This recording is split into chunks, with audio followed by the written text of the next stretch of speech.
Hi అండి, welcome to my channel. ఈరోజు బిస్కెట్స్తో cake ఎలా తయారు చేసుకోవాలో చూద్దామండి.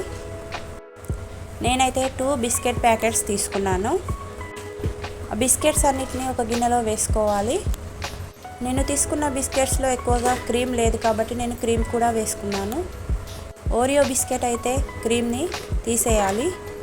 ఈ బిస్కెట్స్ని నేను పొడిలా చేస్తున్నాను. గ్రైండర్లో కూడా పట్టుకోవచ్చు, కానీ నేనైతే ఇలానే ట్రై చేస్తున్నాను. పొడిలా చేసుకున్న తర్వాత అందులో కొన్ని పాలు పోయాలి. ఇప్పుడు దానిని బాగా మిక్స్ చేసుకోవాలి. సాఫ్ట్గా అయ్యేంత వరకు బాగా కలపాలి. నేను కలుపుతున్న విధంగానే కలపాలి. ఇలా క్రీమీగా అయ్యేలా కలుపుకోవాలి. బాగా మిక్స్ చేసుకున్న తర్వాత ఈనో వేసుకోవాలి. ఈనో అందుబాటులో లేకుంటే సోడా కూడా వేసుకోవచ్చు.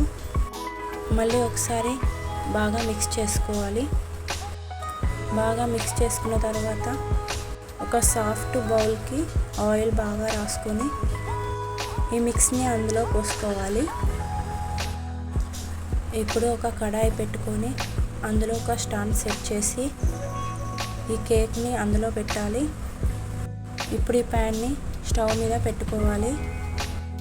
ఒక 5 మినిట్స్ గ్యాస్ హై ఫ్లేమ్లోనే ఉంచాలి. ప్యాన్ వేడైన